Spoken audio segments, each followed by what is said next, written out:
নমস্কাৰ বন্ধুসকল, স্বাগতম জনাইছোঁ মোৰ অন্য এটা ভিডিঅ'লৈ।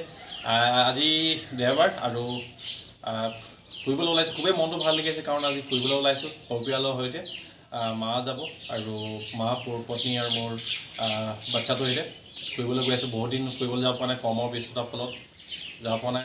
আৰু ড্ৰেছটো পোচাকটো দেখি আপোনালোকে মোৰ দেখি গম পাইছে, অনুমান কৰিব পাৰিছে। নামঘৰলৈ যাওঁ, হয় ঢেকীয়াখোৱা নামঘৰলৈ যাওঁ। ঢেকীয়াখোৱা নামঘৰলৈ কি হয়, প্ৰত্যেক বছৰে যোৱা হয়।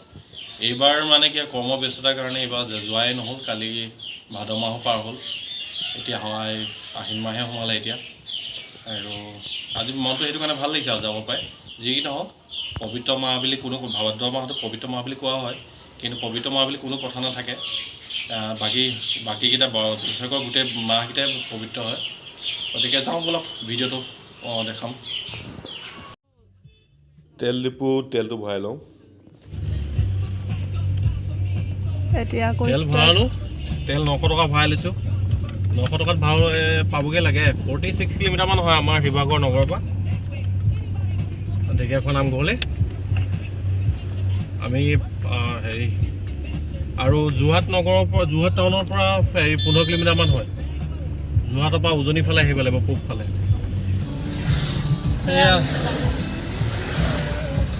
ঢেকীয়াখোৱা নামঘৰৰ যিটো ৰাস্তা পথটো ইয়াৰ পৰা প্ৰায় এতিয়া 3.5 কিলোমিটাৰমান সোমাব লাগিব নামঘৰলৈ।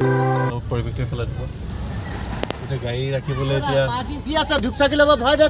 আমাৰ গন্তব্য স্থান পাই গ'লোহি। ইয়াতে গাড়ীখন পাৰ্ক কৰি লওঁ। ধুনীয়াকৈ সলাই ল'লোঁ, ধুতিখনো পিন্ধি ল'লোঁ ইয়াতে। লং পেণ্ট পিন্ধি ধুতিখন পিন্ধা নাছিলে, এতিয়া পিন্ধি ল'লোঁ ইয়াতে। চাকি বিকি কিবা 2 টকা পায়। পাৰ্কিঙৰ পইচা নলয় বাৰু। চাকি বিকি ফল মূল বিকি 2 টকা পায়। চ' এয়াই মহাপুৰুষ শ্ৰী শ্ৰী মাধৱদেৱৰ দ্বাৰা প্ৰতিষ্ঠিত ঢেকীয়াখোৱা বৰনামঘৰ, বুৰঞ্জী প্ৰসিদ্ধ ঐতিহাসিক ঢেকীয়াখোৱা বৰনামঘৰ।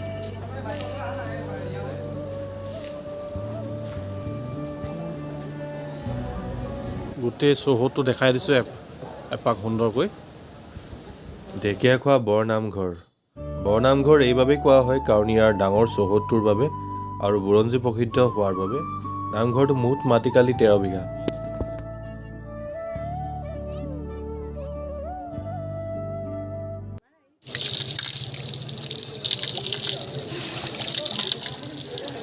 ভৰিটো ধুই লওঁ, পানী এচিড ছিটিয়াই লওঁ তাত।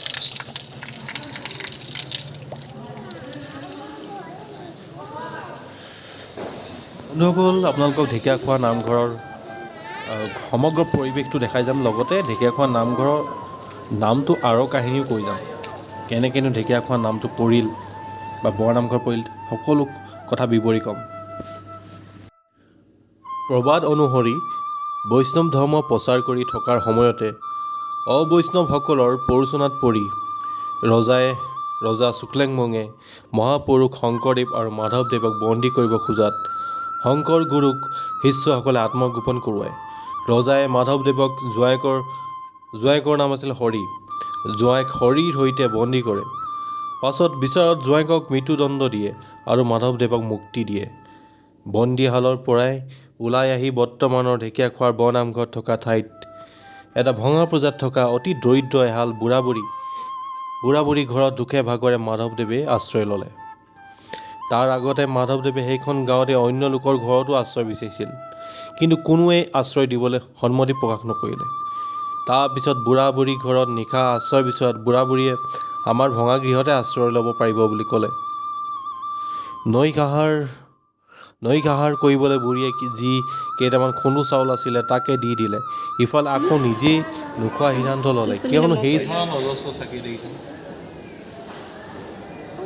আজিতো কমেই বান্দৰ চাবা ৰ'বা, নমক কৰি লওঁ আগে, তাৰপিছত দেউতাৰ ওচৰলৈ যাবা।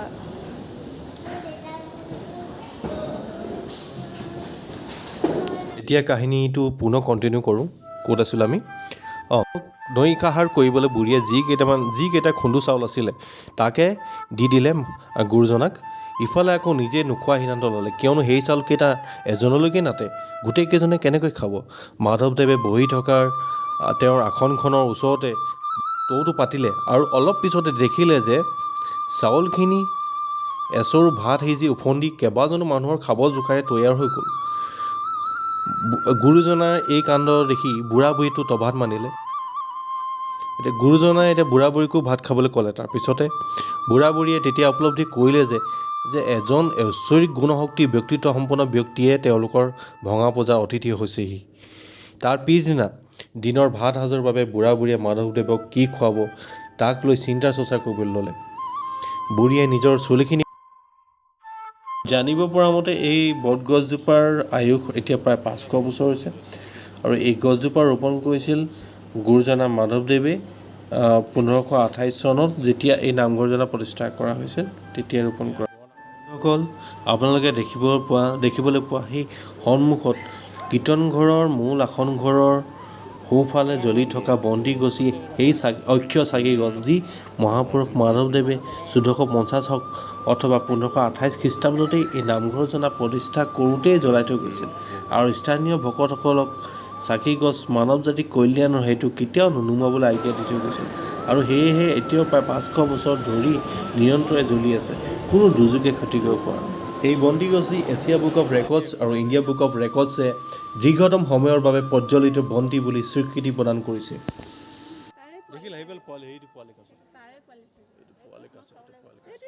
প্ৰিয় বন্ধুসকল, এই বুঢ়া বুঢ়ী দম্পতীহালৰ কাহিনীটোৰ পিছৰ অংশলৈ যাওঁ আহক। নিশা আহাৰ সাজ যেন তেন গুৰুজনাই মাধৱদেৱক খোৱা পাছত পিছদিনা দুপৰীয়া সাজ কি খুৱাব কি নোখুৱাব তাকে লৈ চিন্তা চৰ্চা কৰি থকা সময়ত বুঢ়ীয়ে ভাবিলে যে কিয়নো তেওঁ মূৰৰ চুলি কাটি চেং গজি 3ডাল বনাই বুঢ়াক হাতলৈ পঠিয়াই 2 পইচা ঘটি মাধৱদেৱলৈ অন্ন যোগাৰ কৰিব পৰা যায়। সেই সময়ত ভাল ভাল চহকী তিৰোতাসকলৰ মাজত চেং গুচি কিনি চুলিৰ খোপা কৰি কেক সজ্জা কৰাৰ এটা প্ৰৱণতা আছিল, এটা প্ৰথা আছিল। যি নহওক বুঢ়ীয়ে ভবামতে কাম কৰিলে। মূৰৰ চুলি কটাৰ পিছত 2 কিলোমিটাৰ নিলগৰ 7 বজাত মূৰৰ চেং 3 গাঁঠি বেছি 3 পইচাৰে বুঢ়াই নিমখ তেল আদি ঘৰলৈ লৈ আহিল। কিন্তু আঞ্জাৰ বাবে মুদ্ৰা নোহোৱাত বুঢ়ীয়ে বুঢ়াক ওচৰৰে হাবি এখনৰ পৰা ঢেকীয়া ছিঙি আনিবলৈ ক'লে। তেনেকৈয়ে ঢেকীয়া আঞ্জাৰে দুপৰীয়া সাঁজো মাধৱদেৱক খুৱালে। তেনেকৈ খুৱাবলৈ পাই বুঢ়ীয়ে লজ্জিত অনুভৱ কৰিছিল, কিন্তু মাধৱদেৱে বৰ তৃপ্তিৰে ভাত সাজ খালে। বুঢ়া দম্পতীহালে গুৰুজনাৰ ঐশ্বৰিক শক্তি দেখি আচৰিত হ'ল আৰু মাধৱদেৱৰ যাবৰ সময়ত তেখেতক আশীৰ্বাদ বিচাৰিলে যে আপুনি এজন সাক্ষাৎ নৰৰূপী ঈশ্বৰ, সেয়েহে আমাক আজীৱন অমৰ হোৱা বৰ দিব লাগে। তেতিয়া মাধৱদেৱে ক'লে, হয় নেকি, সেয়াই হওক তেন্তে। তাৰ পিছত মাধৱদেৱে গাঁৱৰ কেইজনমান ভকতৰ সৈতে আলোচনাত বহি মাধৱদেৱে দিহাজান নদীত এটা গছৰ মুঢ়াত বহি গা পা ধুই প্ৰভুক সেৱা কৰি চাকি এগছ জ্বলাইছিল। তাৎপৰ্য যে প্ৰথমে সেই চাকি গছ এটা ঔটেঙা বাকলিতে জ্বলাইছিল।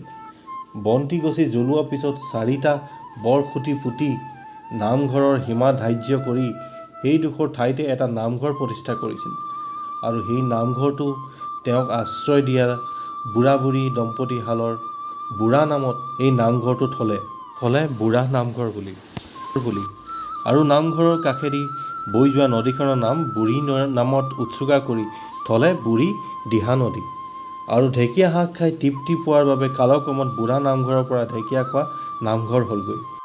এনেকৈয়ে এসময়ৰ বাঁহ আৰু খেৰৰ নামঘৰটো এতিয়া পকী হৈ আধুনিক পৰ্যায় পালেগৈ।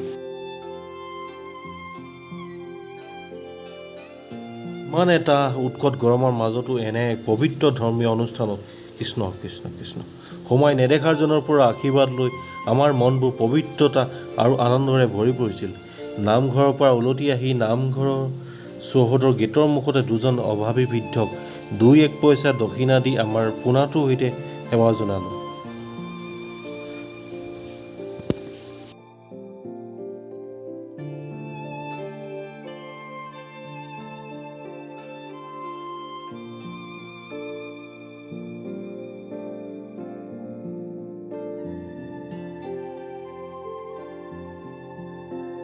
নামঘৰৰ চৌহদৰ বাহিৰৰ বিপণীৰ ফালে চকু ফুৰালোঁ। স্থানীয় ৰাইজে সুন্দৰকৈ নামঘৰৰ ধৰ্মপ্ৰাণ ৰাইজৰ বাবে বিভিন্ন বিপণী খুলিছে, যেনে কিতাপৰ দোকান, মণিমালাৰ দোকান, ধূপ চাকি, ফল মূলৰ ফটো, মালা, হোটেল আৰু কত আদি ৰকমৰ দোকান খুলিছে। সঁচাকৈ মহাপুৰুষজনাৰ দ্বাৰা প্ৰতিষ্ঠিত কৰি থৈ যোৱা বৰনামঘৰ জনাৰ আশীৰ্বাদত দেশৰ অগণন ভক্তসকলৰ মনোবাঞ্ছা পূৰণ কৰাৰ লগতে কিমানৰ যে জীৱিকাৰ স্থল হৈ পৰিছে, কিমানৰ যে দুবেলা দুসাঁজ ভাত মোকলাইছে।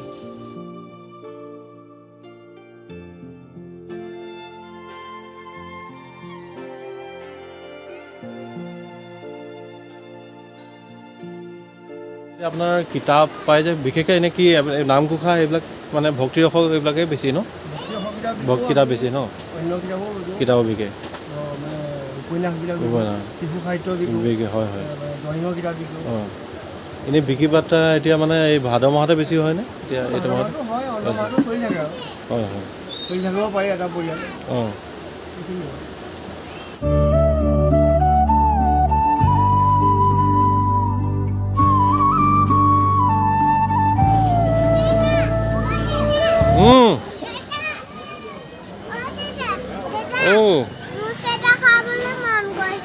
ঠিক আছে হ'ব। আমাৰ গাড়ীখন ক'ত আছিলে? অকণ আগলৈ আছে অঁ।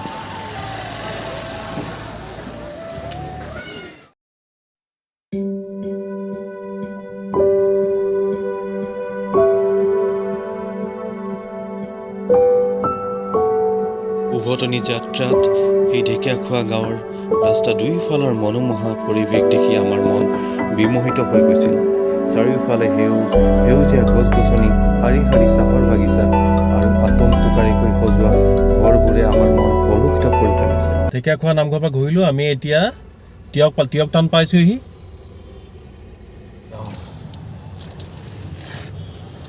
এখন কোপাত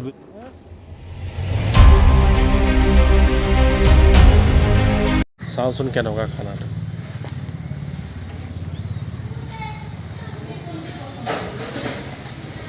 অৰ্ডাৰ দিলা নেকি তোমালোকে? নিৰামিষে খাম ন, যিহেতু নামঘৰ পৰা আহিছোঁ। ৰাতিপুৱাৰ পৰা একো খোৱা নাই। অঁ আগাৰটো মাছটোৱে আগাৰডাল বনাই দিছে।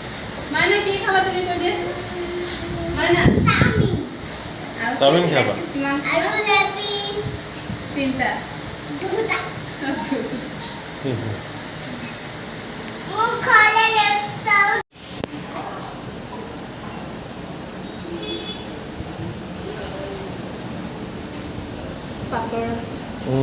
সুন্দৰকৈ দিছে যে। আমাৰ একেবাৰে অসমীয়া নিভাজ অসমীয়া থালি আৰু 1 2 3 4 5 6 7 8 9। বন্ধুসকল পেটটো পূজা কৰি ল'লোঁ। খাই বহুত ভাল লাগিলে। ইয়াত এখন কোপাত বুলি কয়। আমি নিৰামিষে খালোঁ যিহেতু আমি নামঘৰ পৰা আহিছিলোঁ যে। ৰাতিপুৱাৰ পৰা একো খোৱা নাছিলোঁ, খুব ভোক লাগি আছিল, খালি চাহ খাই আহিছিলোঁ আমি। কেনেকুৱা পালা খাই? বহুত ভাল লাগিছে। অঁ, আৰু দামটো ৰিজনেবল আৰু একেবাৰে সম্পূৰ্ণ। মা কেনেকুৱা পালা খাই? ভাল পায় ন? আইটেমো ধেৰ দিছে, কমচে কম 7বিধমান আঞ্জা দিছে আৰু 3বিধমান চাটনি দিছে। পইচাটো আকৌ পিছত দিছে আৰু সেইটো ভাল লাগিলে খাই পেলাই। আৰু কি ক'ম, দামটো একদম ৰিজনেবল, মাত্ৰ 80 টকাকৈ লয় থালি, আছামিজ থালি। একদম ৰিজনেবল আহিব আৰু ব্যৱহাৰ পাতি খুব ভাল পালোঁ আমি। আপোনালোকে খাব পাৰিব। টিয়কত আছে, টিয়ক একেবাৰে টাউনতে আছে এখন। অঁ, নামটো কৌপাত হয়। আৰু ব্লগটো আজি ইমানতে সামৰিছোঁ। বহুত ভাগৰ লাগিছে। পিছত আপোনালোকে যদি কোৱা কিবা এটা কোৱা। আৰু যদি ভাল পাইছে ভিডিঅ'টো আপোনালোকে লাইক কৰিব, শ্বেয়াৰ কৰিব, কমেণ্ট কৰিব। কমেণ্ট আপোনালোকে নকৰে। আৰু ছাবস্ক্ৰাইব কৰিব যিসকল নতুনকৈ আহিছে। আৰু ইমানতে ভিডিঅ'টো সামৰণি মাৰিছোঁ। জয় অসম কোৱা, শেষত জয় অসম কৰি পেলাই আমি সামৰণি মাৰোঁ। জয় অসম কৈ দিয়া। জয় অসম। ঠিক আছে, বাই।